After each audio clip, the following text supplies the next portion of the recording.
Ei, pessoas, sejam bem-vindos a mais um episódio do Pode Pati. É lógico que pode, aqui é um programa que pode de tudo.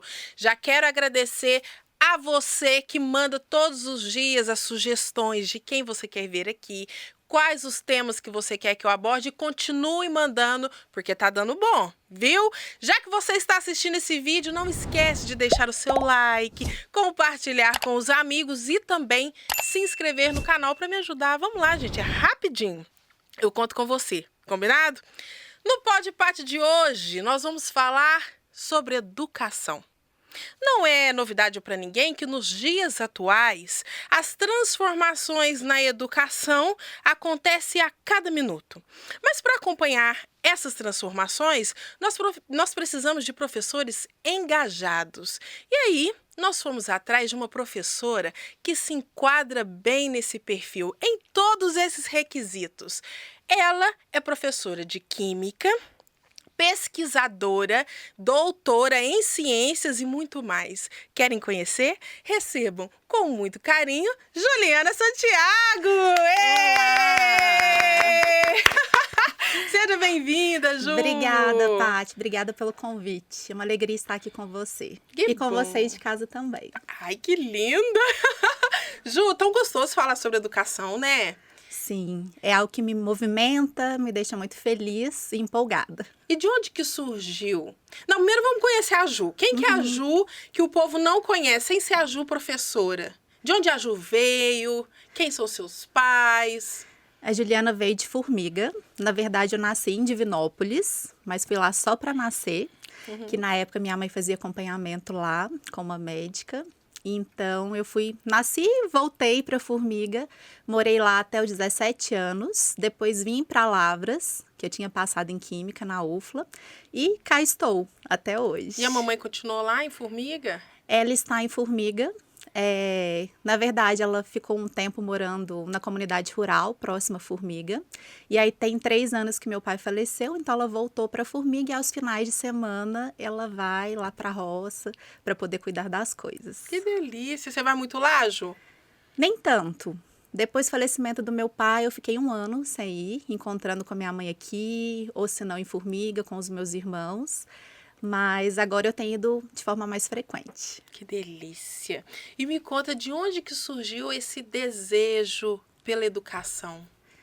Então, na verdade, eu não consigo pensar na Juliana sem ser aquela menina sonhadora, idealista, que gostava de ensinar, que estava sempre com um livro nas mãos, ensinando para os brinquedos, para os primos, para os amigos.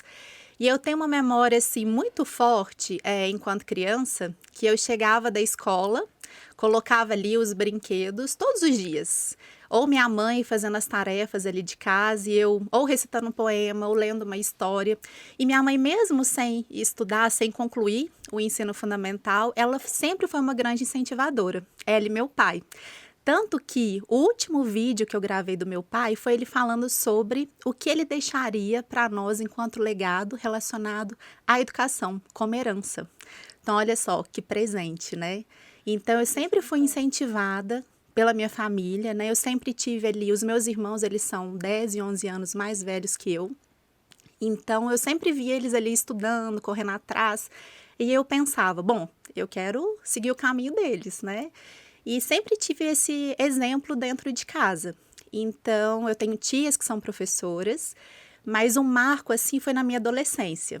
Eu, com 13 anos, indo para essa comunidade, né, de Vila Costina, aos finais de semana com os meus pais, eu ajudava na igreja, no serviço de animação litúrgico, no SAL, e também entregava os folhetos ali.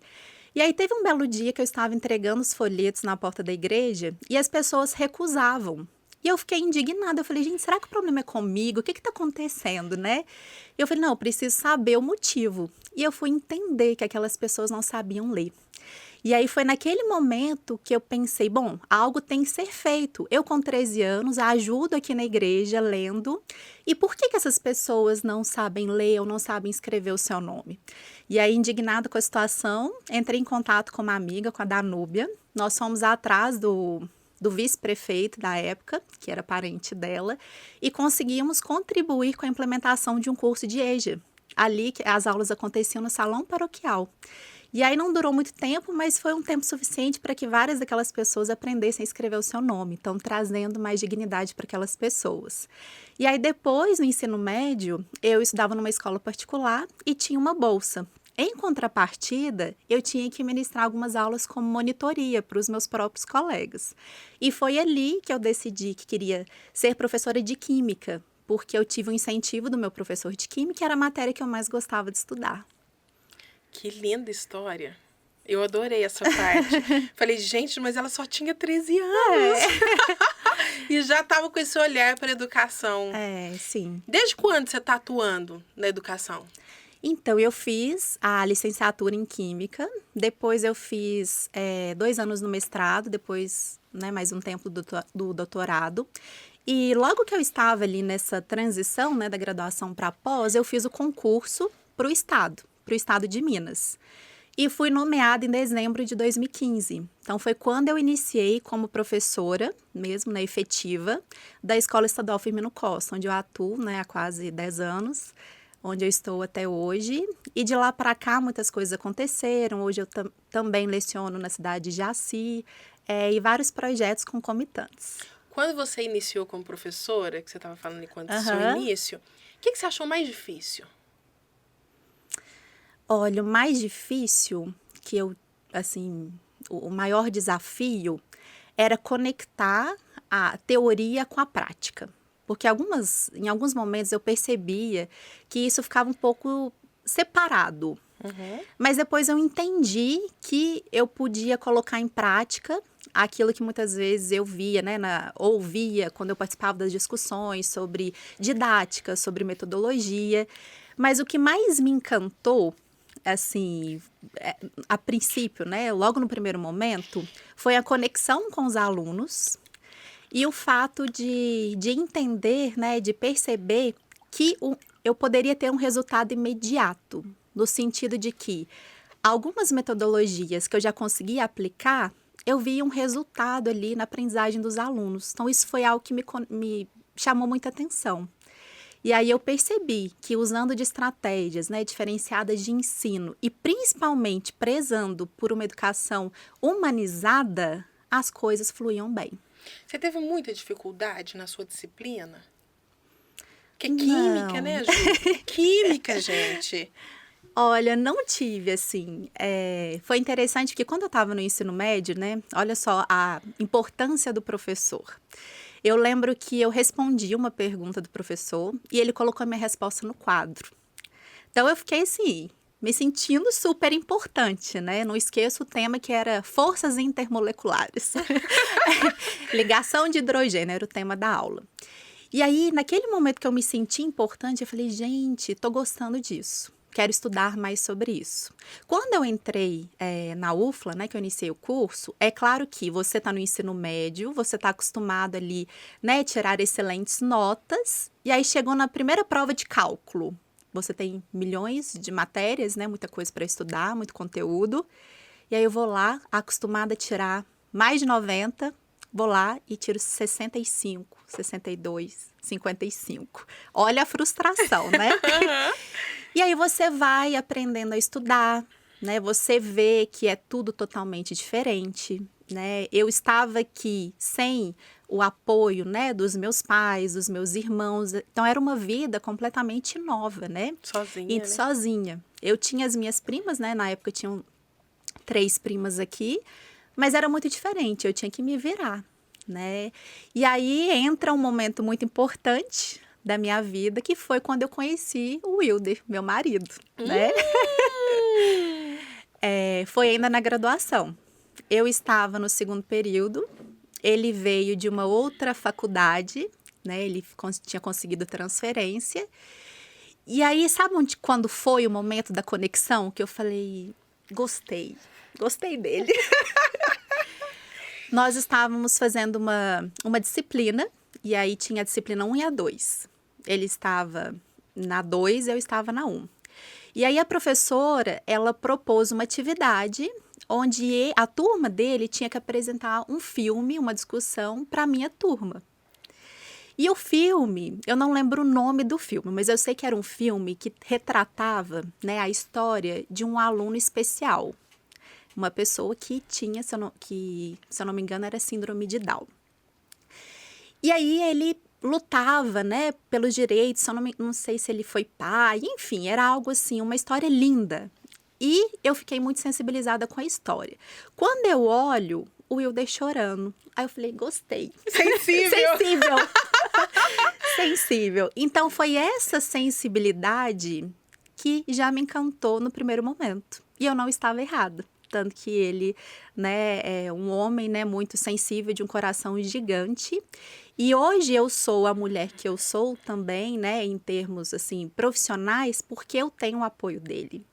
Então, assim, tudo que nós estamos construindo juntos.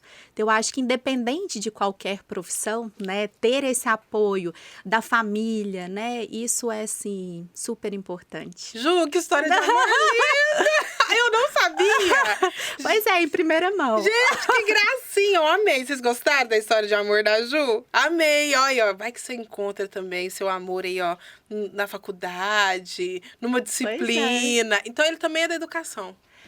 Ele é da química, né?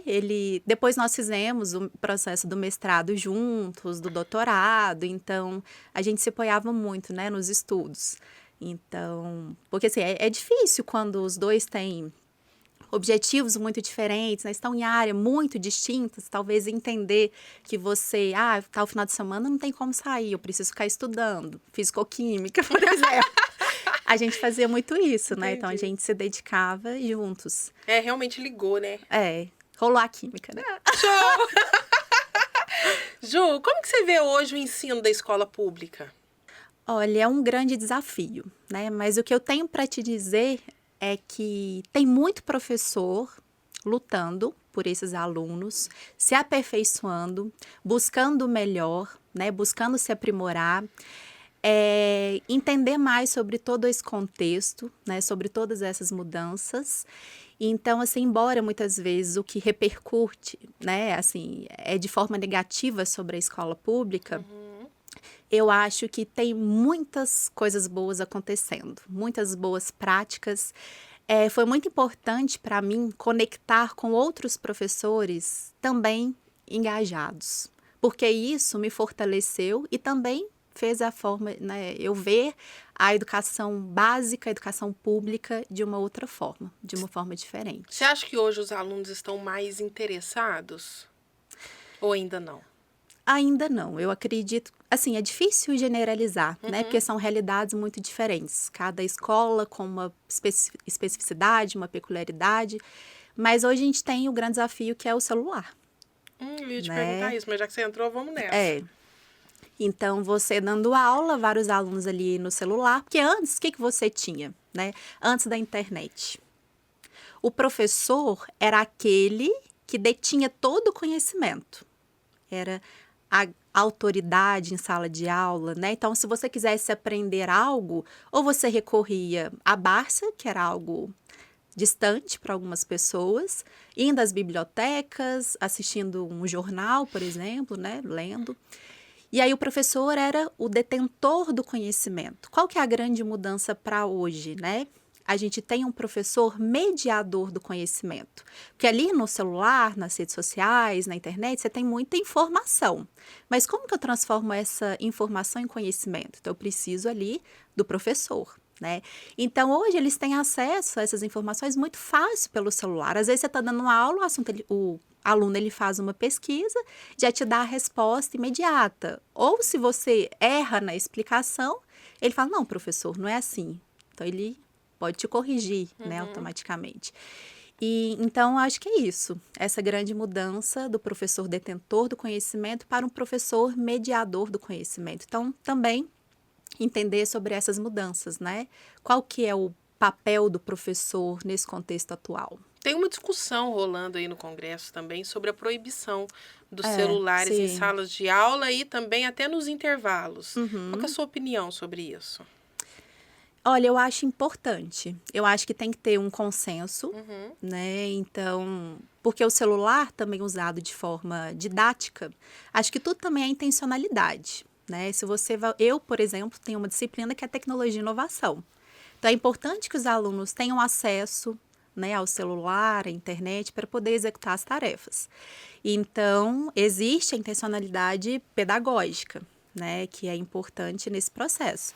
Mas e o excesso, né? Como que a gente vai conseguir mediar, né? Às vezes o aluno precisa do celular também para ter uma comunicação com a família. Uhum. Nós temos alunos que são da zona rural, né, que precisam, né, enfim, entrar em contato com a família por conta do transporte ou outras intercorrências. Então, assim, eu acho que estou falando para o nível médio, Uhum. né?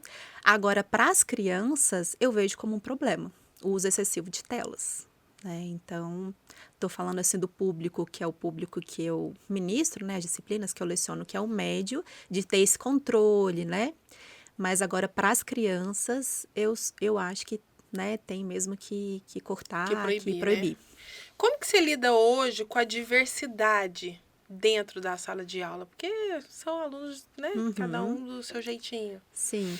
Eu falo que a escola pública, ela, assim, me transformou. Que acaba que você sai da bolha, né? Você Uhum. acaba que vê realidades tão diferentes.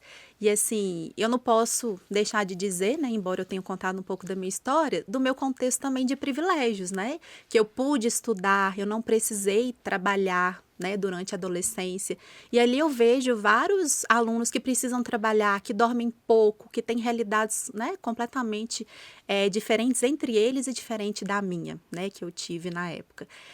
E aí, como que eu lido? Eu sou uma pessoa muito aberta, inclusive, desde que eu comecei a ministrar as aulas, né, a lecionar enquanto professora, eu também recorri à psicanálise.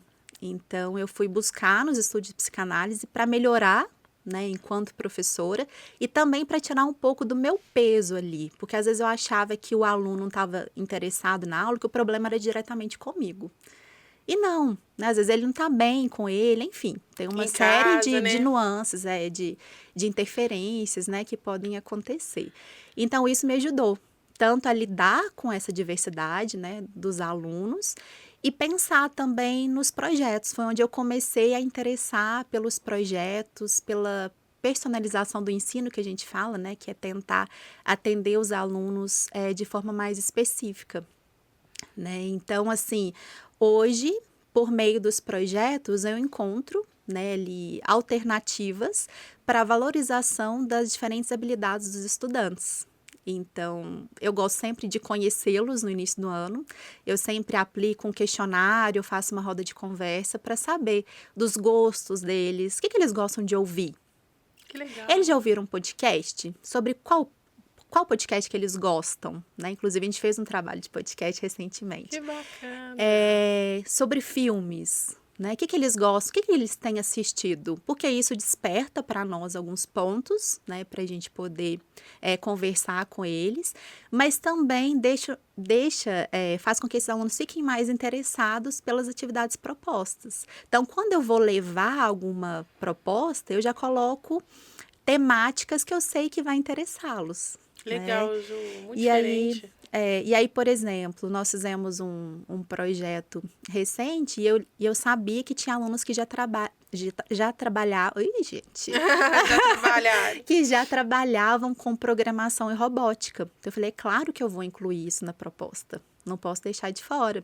E eles ficaram super felizes, porque conseguiram fazer as luzes da casa acender, fazer toda a programação ali. Então, eu acho que é isso, sabe? A gente também conhecer um pouquinho deles, né? De toda essa diversidade e tentar contemplar isso de alguma forma. Olha, como você está inserida no ensino público, né? Você trabalha numa escola pública. Como que você vê, na sua visão, né? Qual que é a necessidade hoje do ensino público? O que precisa? O que falta? Então, a gente percebe que muitos alunos, né? É uma realidade, assim, sofrida.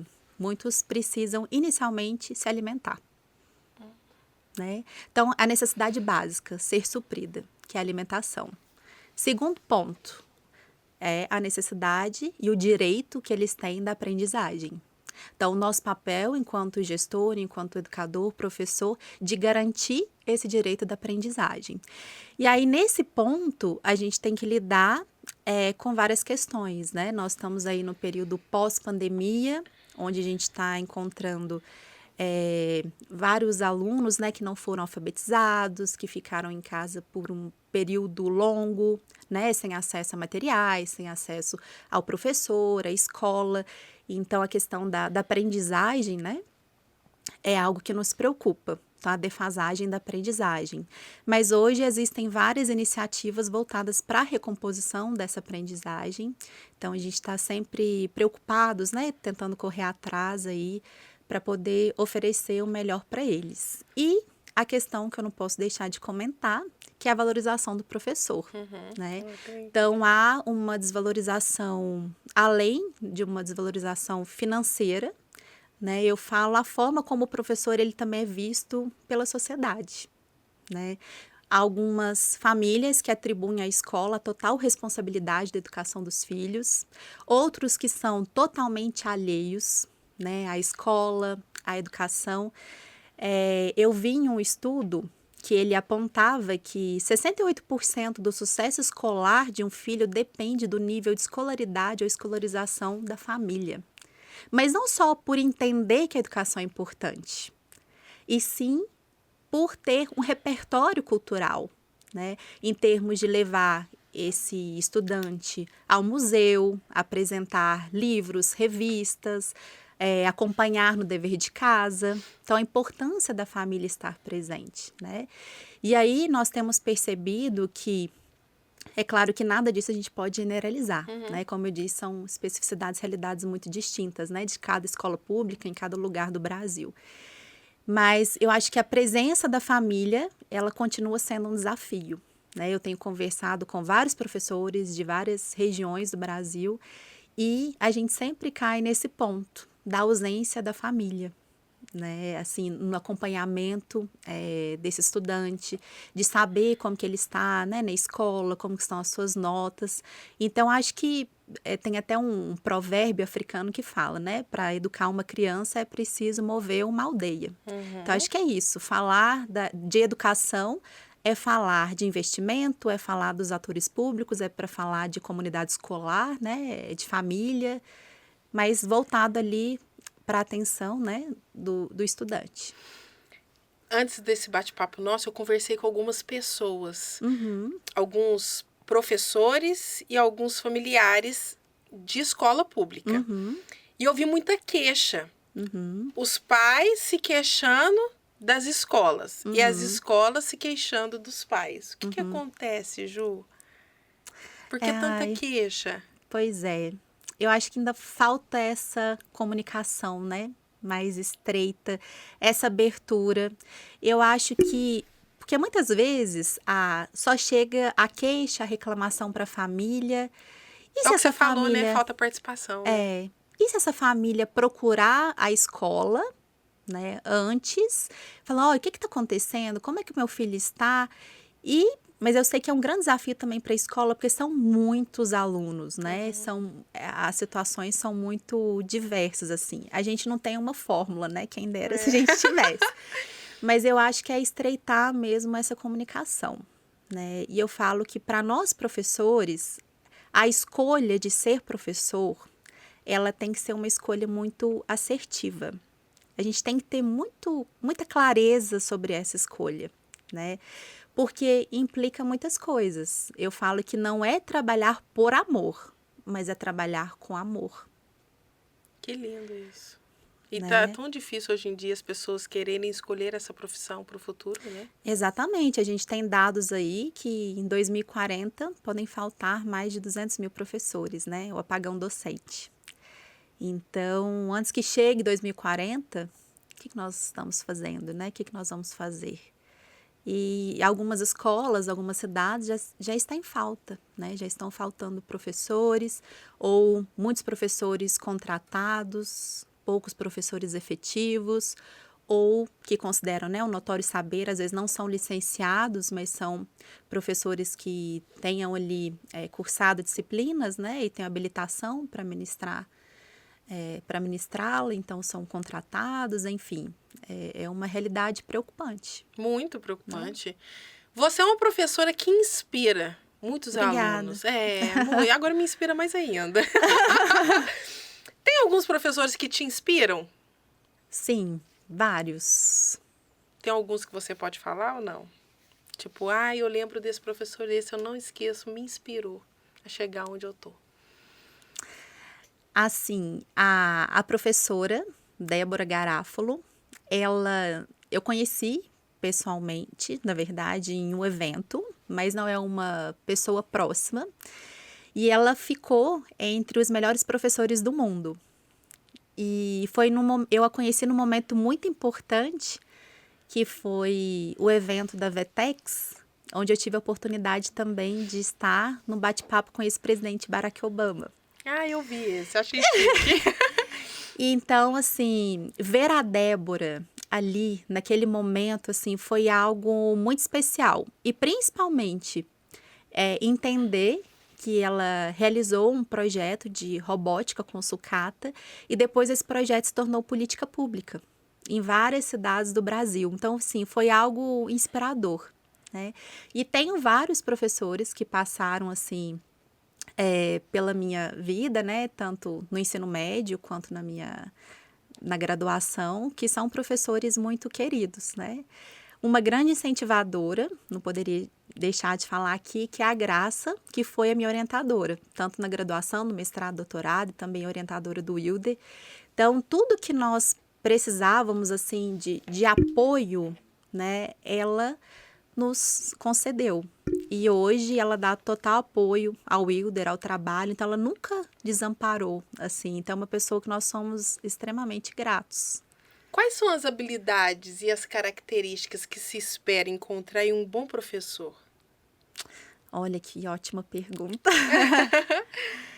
Primeiro, eu acho que é disposição. Disposição de aprender, gostar daquilo que se faz. E acho que as habilidades técnicas, elas são treináveis, né? Elas podem ser aprimoradas ali ao longo, como a comunicação, né? Eu sou uma pessoa, eu me considero um pouco tímida até. Não é nada, Ju.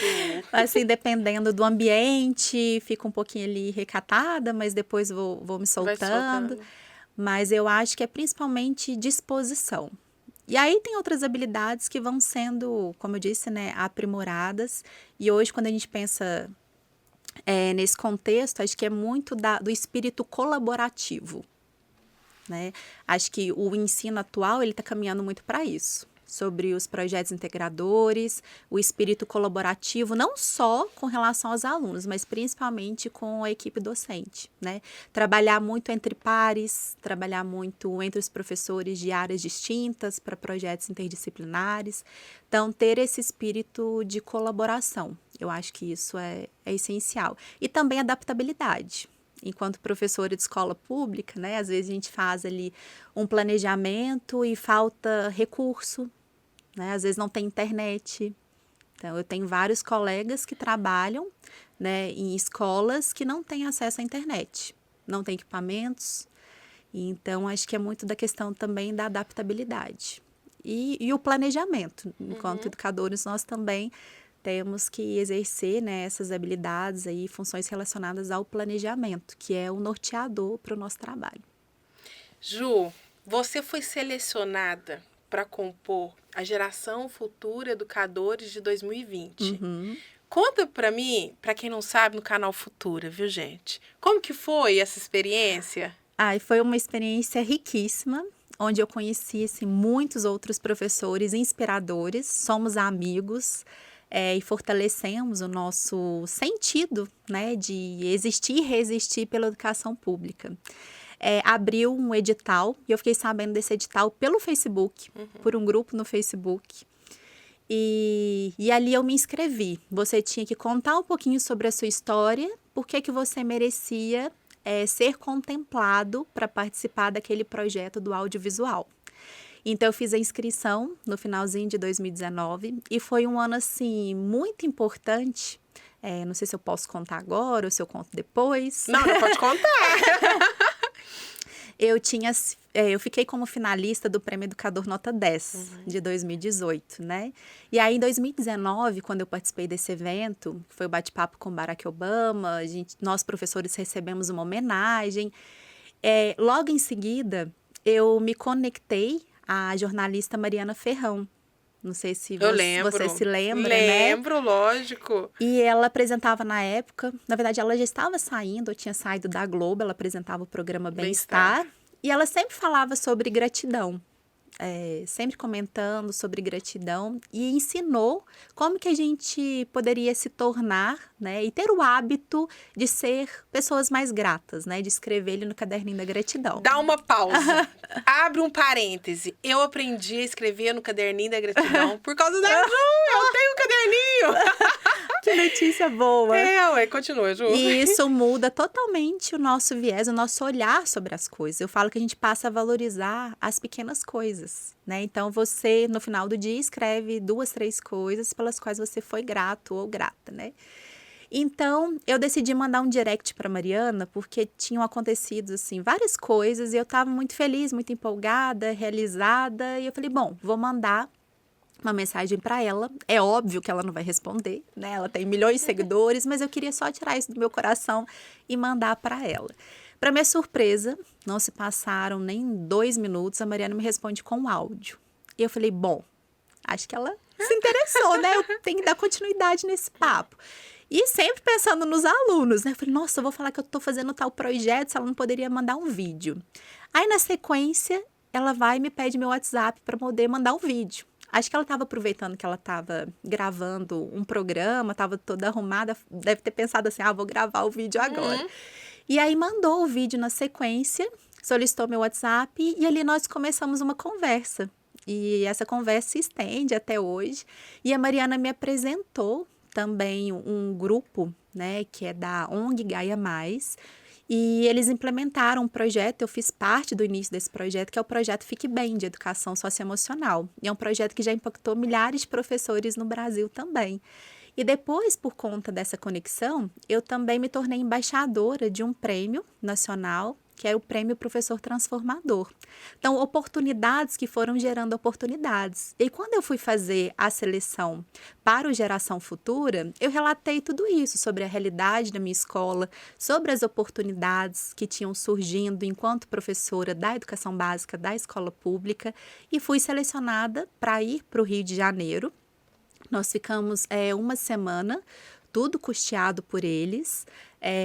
E aí foram 20 professores do Brasil selecionados, 2 de Minas, então o Felipe Baroni, aqui de Carmo da Cachoeira, e eu de Lavras, e professores do norte a sul do Brasil. Então, o que nós tínhamos que fazer, né? Nós aprendemos sobre o audiovisual, sobre implementação de projetos relacionados a isso, e no final a gente tinha que defender, apresentar o nosso projeto, o nosso documentário, para todos do canal Futura. Então, o último dia foi um dia, assim, muito especial de apresentação do nosso produto. E aí, o nosso grupo, teve um grupo que escolheu fazer um trabalho, né, em um local para falar sobre a invisibilidade de pessoas trans. E o nosso grupo escolheu falar sobre educação infantil. Então, nós conhecemos uma escola no Rio de Janeiro que tem uma metodologia totalmente diferenciada e ali nós apresentamos esse resultado. E depois disso, abriu um edital para poder ministrar as aulas de Química para o Canal Futura, que era como se fosse uma reconfiguração do Telecurso 2000. E aí foi o momento que eu fui selecionada, no ano de 2020, mais no final, como professora de Química para gravação de 40 aulas.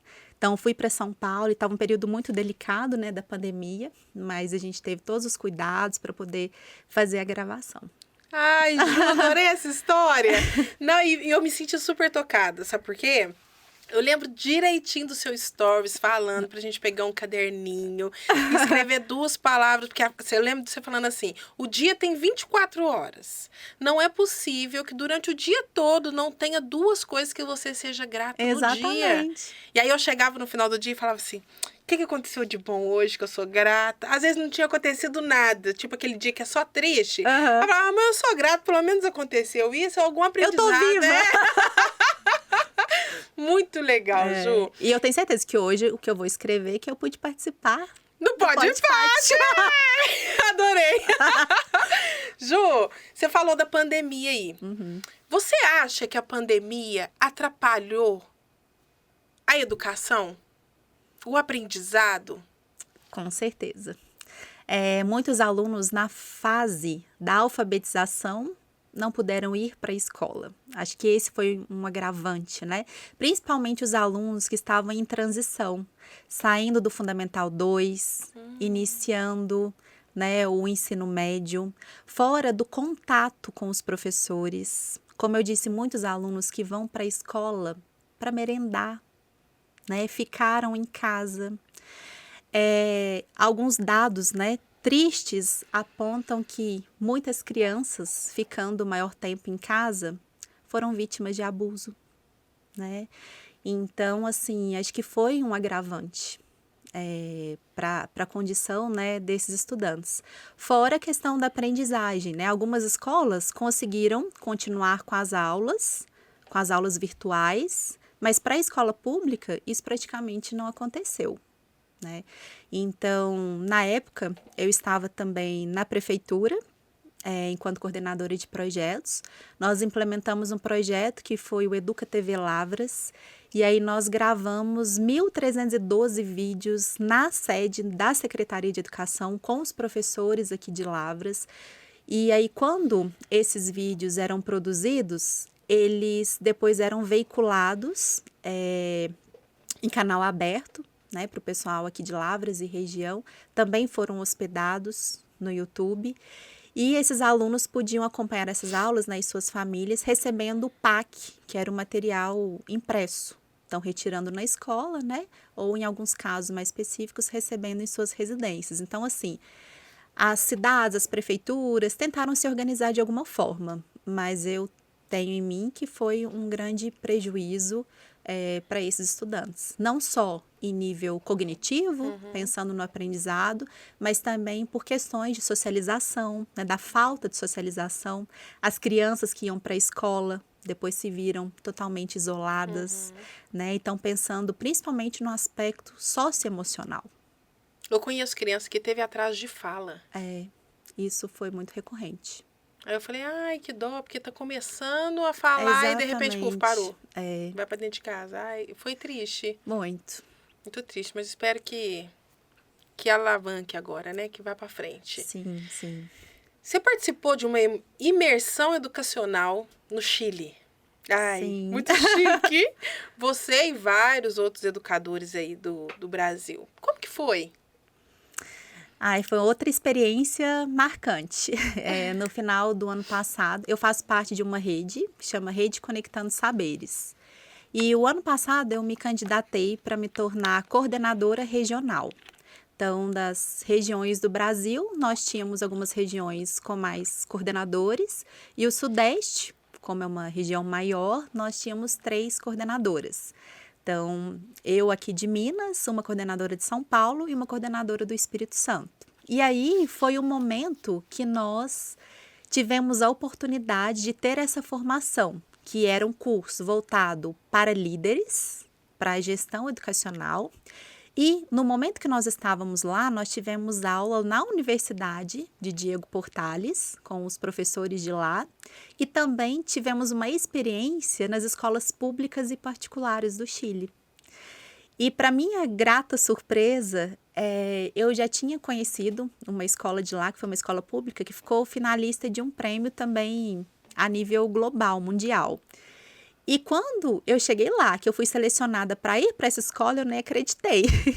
Tamanha felicidade de conhecer um projeto deles, que também era voltado para o audiovisual, que tinha sido assim muito divulgado, né, Foi um projeto de sucesso e quando eu me vi lá no estúdio deles, então foi uma experiência muito rica.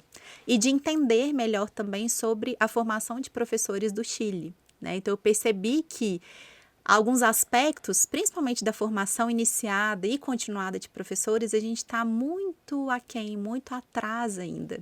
Então, eu vejo que em muitas universidades a gente ainda tem um distanciamento muito grande da universidade com a escola. Então, por exemplo, eu tinha feito uma discussão na universidade de determinado tema, eu fui para a escola assistir uma aula, eu vi aquilo na prática.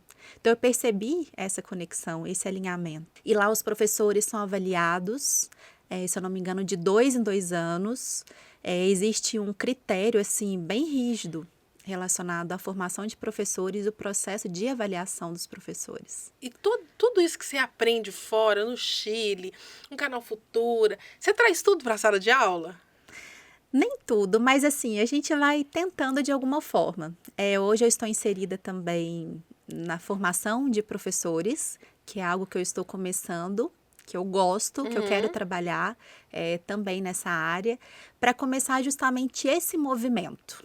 Tanto relacionado, né, aos estudos e compartilhamento dessas práticas, mas também de valorização desses professores, que eles possam falar mais sobre o que eles fazem na escola, sobre os projetos de sucesso, né? Porque quando eu fui reconhecida por uma prática, a minha cabeça mudou, minha chavinha virou. E naquele momento eu desejei que outros professores também passassem por aquela experiência. Ju, o que a gente pode fazer para conquistar os alunos, sendo que tudo fora da sala de aula, tudo na rua, parece ser mais interessante do que dentro da sala de aula, dentro da escola? Tentar trazer o que chama a atenção deles lá fora para a aula. Legal isso. Né? Como eu disse, sobre a questão dos gostos, o que eles gostam de fazer, sobre os filmes, né? O que eles têm assistido.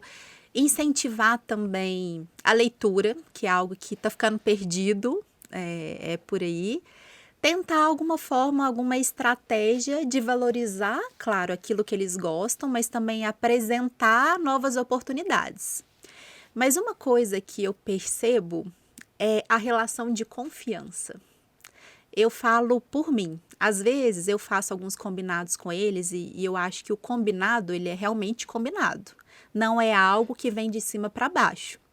Então, às vezes, quando eu converso com eles e a gente estabelece combinados, eles cumprem. De forma geral, não tenho muita dificuldade com relação a isso. Por exemplo, tem uma turma que nós estávamos com uma dificuldade de frequência, eles estavam chegando atrasados. Eu ia promover uma oficina com um convidado de fora. Então, o que eu fiz? Um dia antes, eu passei na sala deles e conversei com eles. Falei, olha, amanhã nós vamos executar tal projeto, será uma oficina. Eu convidei uma pessoa para poder vir falar com vocês. Resultado no outro dia, todo mundo chegou no 90% da turma no horário. Que legal! Então, assim, se estabelece uma relação respeitosa de confiança. Quando eles percebem que você se prepara, que você se dedica, eu acho que não tem como dar errado. É claro que são situações e situações, mas eu estou falando assim um pouquinho da minha experiência, o que eu vejo que está dando certo, que é essa relação respeitosa e deles entenderem que você está buscando o melhor para eles, né? Tem uma frase que eu gosto muito da Guilhermina Abreu, que ela é do Embaixadores da Educação. E desde que ela falou isso, foi algo que me marcou, que a gente não sonha com aquilo que a gente não vê. E aí eu fiquei pensando sobre isso. Por que muitas vezes os alunos não falam sobre profissões? Às vezes eles não conhecem. Às vezes, na família deles, né, ninguém chegou por desconhecimento mesmo, né? E apresentou, e falou sobre aquilo, e falou sobre oportunidades. Então, outra coisa que eu tentei inserir na minha prática é falar mais sobre oportunidades para eles.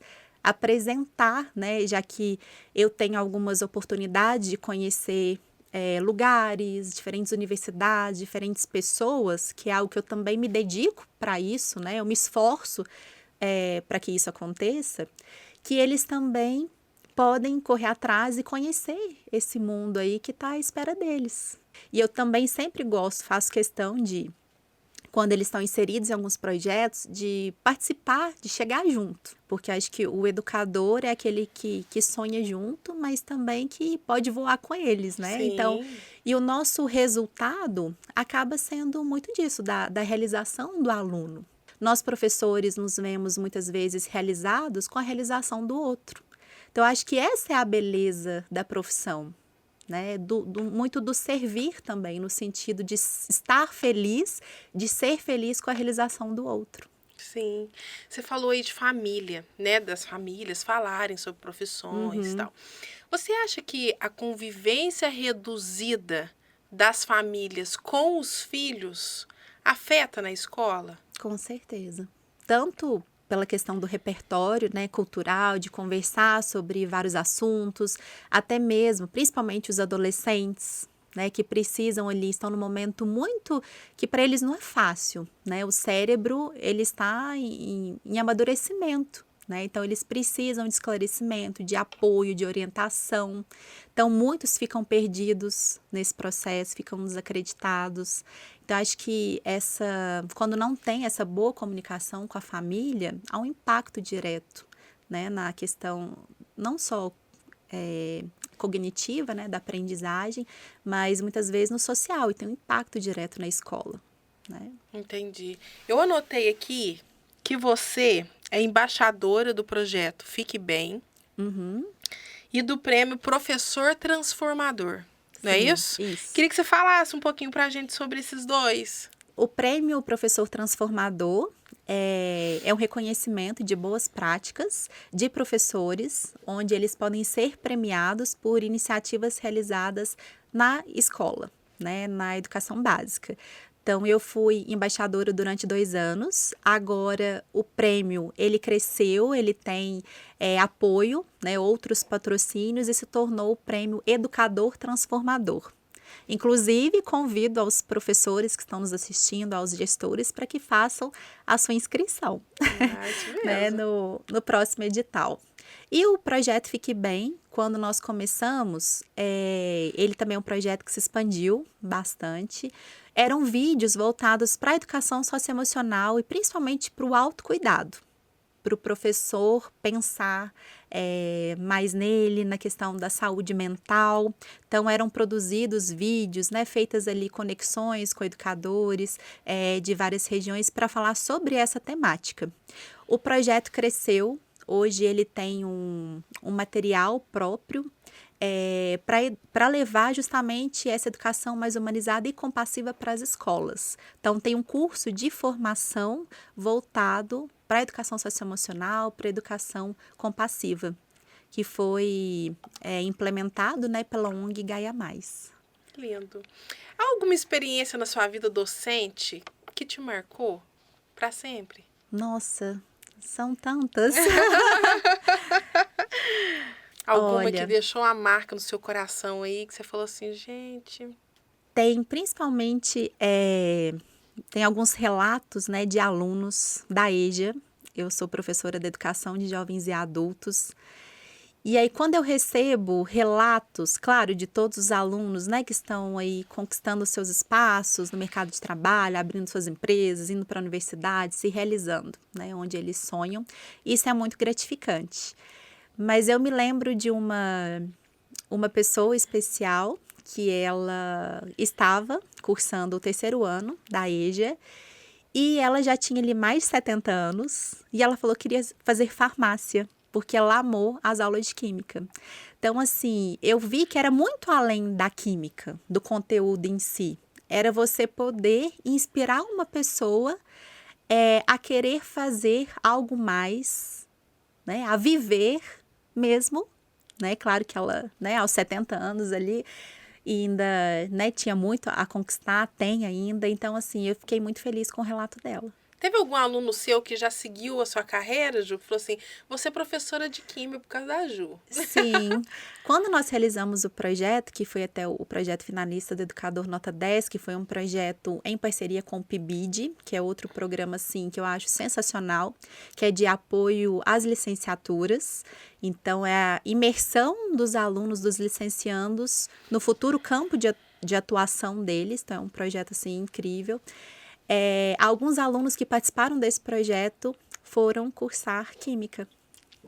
Alguns, acho que não continuaram, mas assim, foi a entrada, né, à universidade. Então, mesmo que não tenham continuado no curso, eu considero uma iniciativa, assim, importante, porque depois eles fizeram as suas escolhas ali, mas entraram na universidade, né, descobriram que seriam, né, capazes, enfim. Importante e emocionante. O que você gosta de fazer quando você não está na sala de aula, Ju? Olha, eu gosto de jogar beach tênis. Eu gosto de estar com os amigos, com a família. Eu amo viajar. E tem também algumas coisas mais culturais, assim. Visitar museus eu amo. Ler é algo que eu sempre cultivo, assim, é um hábito, a leitura. É isso, é estar com a família, com os amigos, se divertindo de alguma forma. Hoje você se sente valorizada?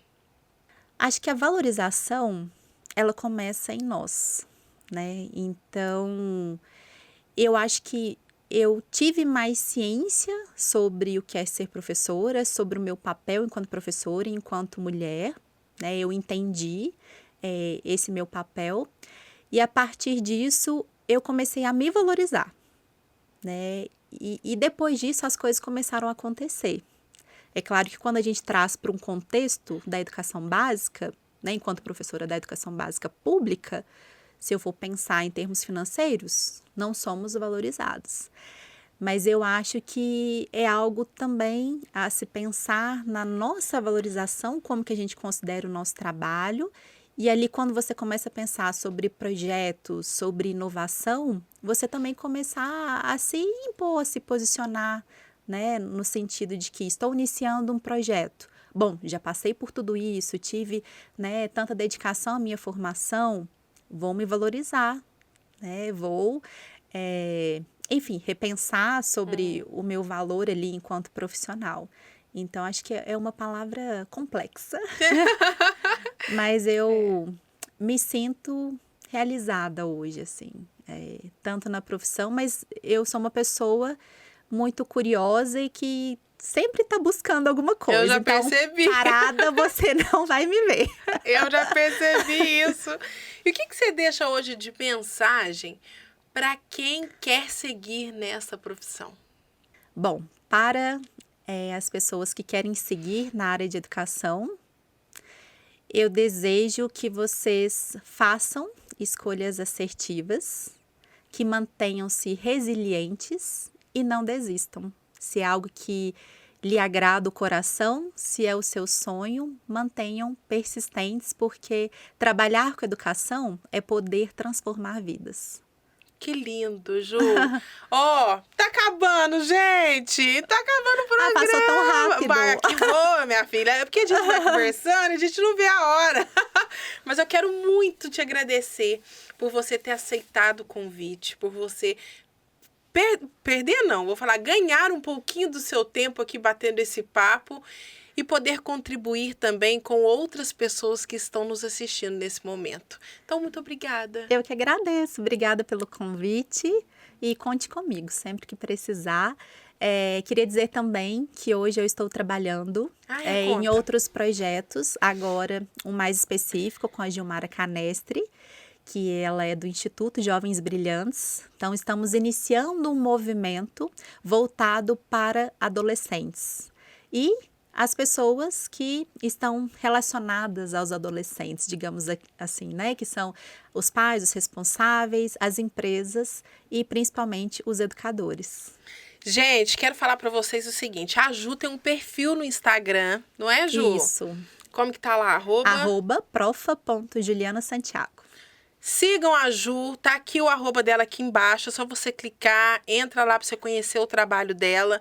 Tenho certeza que vocês vão ficar encantados. Eu sou fã da Ju, sou apaixonada nela. Aqui, e compre um caderninho da gratidão. E escrevam lá todos os dias 2 coisas que vocês são gratos no dia, não é isso, Ju? É isso mesmo. Quero te dar um presente. Oh! Muito obrigada. Uma caneca do Podpah para você se lembrar sempre da gente, desse com bate-papo nosso certeza. incrível, que eu tenho certeza que muitas pessoas foram transformadas em casa hoje com o nosso bate-papo. Ah, que delícia. Obrigada mesmo pelo convite. Obrigada. Gente, é isso. O Podpah fica por aqui. Lembre-se sempre, educação transforma vidas. Obrigado pela sua companhia e até o próximo Podpah. Um grande beijo, ó, e tchau!